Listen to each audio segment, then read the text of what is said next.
तहसीलदार अपने ऊपर करते करते सेंटर में पहुंचे।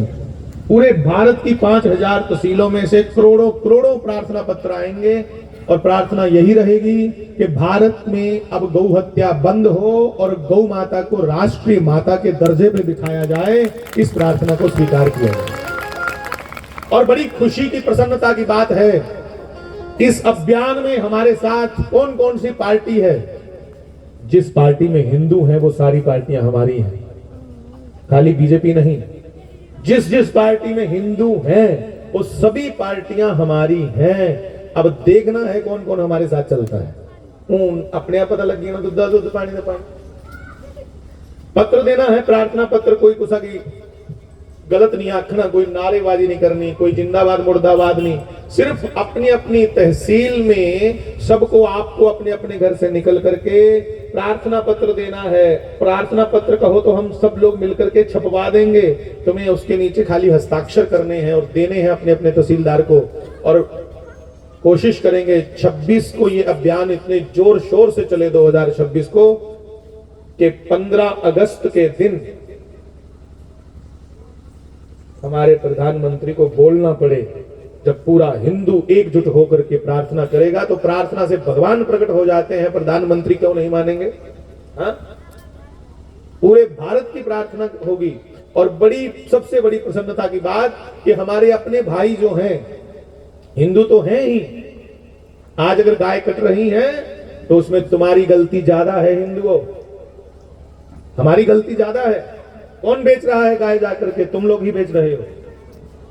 पर मैं प्रार्थना करूंगा, इस प्रार्थना को हमने सबको हाथ जोड़ के कहा है, तो हमारे बहुत से मुस्लिम भाई भी हमें कह रहे हैं कि हमारे पूरे गांव की ओर से प्रार्थना पत्र जाएंगे। बहुत से गांव आगे आए हैं, यूपी के, हरियाणा के और जम्मू के भी 1-2 गांव तैयार हुए हैं, क्योंकि हमने किसी के खिलाफ बोलना ही नहीं है। जिंदाबाद मुर्दाबाद, एक ही मुद्दा है कि गौ हत्या बंद हो। तो उन्होंने भी कहा है, बड़े मुस्लिम संगठनों ने, कि भाई जब एक जानवर को हम नहीं मारेंगे तो हम कहां भूखे मर रहे हैं। अगर इससे भाईचारा बढ़ता है तो हम इस बात के लिए तैयार हैं, हम भी प्रार्थना पत्र देंगे।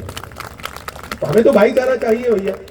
और प्रार्थना ये करूंगा आप सबसे, अगर वो तैयार हो गए और तुम पीछे रहे तो, इसलिए तुम्हारे हर घर से 10-10 पत्र जाने चाहिए। किसी के खिलाफ नहीं बोलना है, बस गौ की हत्या इस देश में से बंद हो और इस देश में गौ को सर्वोच्च पद पर, राष्ट्रीय माता के पद पर बिठाया जाए, ये प्रार्थना करनी है। अगर 2026 में नहीं तो 2027 को भी योजना बन गई है कि एक तहसील से कम 5-5 हजार आदमी दिल्ली पहुंचेगा। कोई जिंदाबाद मुर्दाबाद नहीं करना है, कोई संगठन नहीं, कोई झंडा नहीं, कोई डंडा नहीं। ग्राउंड में बैठ करके कीर्तन करेंगे, रामलीला मैदान में बैठ करके सत्संग कीर्तन करेंगे और फिर तहसील वाइज जाएंगे। 5-10 दिन के लिए ये तहसील जाएगी, उसके बाद अगली तहसील, उसके बाद अगली तहसील, उसके बाद अगली तहसील, चलेगा फिर सालों के हिसाब से।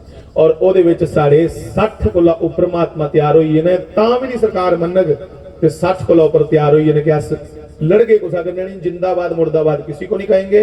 बैठे बैठे अनशन पर अपने प्राण त्याग देंगे अगर ये लोग गौ माता को राष्ट्रीय माता नहीं बनाएंगे तो। पर मुझे लगता है ऐसी आफत नहीं आएगी।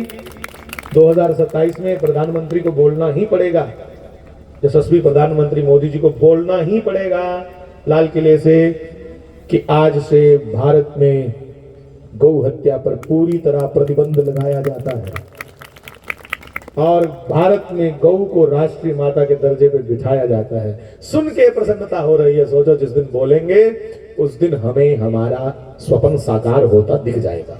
तो इसके लिए यत्न करना है। तो बंधुओं, हमारे लिए कोई गैर नहीं, कोई हमारे लिए बगाना नहीं, सारे अपने हैं। कोई है ही नहीं बगाना हमारे लिए, सब भगवान के हैं, किसी का विरोध नहीं। बस मैं मेरे मना जाया बैठे बैठे दे कि भैया सच कहें, हम लोग तब जोर लगाएंगे, उसके लिए जोर लगाएंगे जो भारतीय परंपरा की बात करेगा, हमारी संस्कृति की बात करेगा। कोई आके करे हमारी संस्कृति। अच्छा, मैं तो कह रहा हूँ फारूक, क्या नाम है बेटे का? उमर अब्दुल्ला साहब आए, वो कहें कि हम गौ को राष्ट्रीय माता बनाएंगे, कहें हम उनका प्रचार करेंगे। आओ बोलो, जुर्त तो करो यार, बोलने दी, हाथ करके प्रचार, जुर्त तो करो। पर बोलना केड़ी जरूरत करने साहब,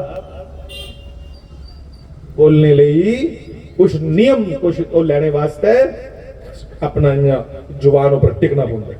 इसलिए जो एक बार आएगा गौ के लिए और भारतीय संस्कृति के लिए, उसके साथ हम खुल के चलेंगे। बाल कृष्ण लाल की, श्री सीताराम जी महाराज की बहुत बहुत गीता जयंती की बधाई हो। सब लोग भगवान करे खुश रहें, प्रसन्न रहें, सब आनंदित रहें। और फिर एक बार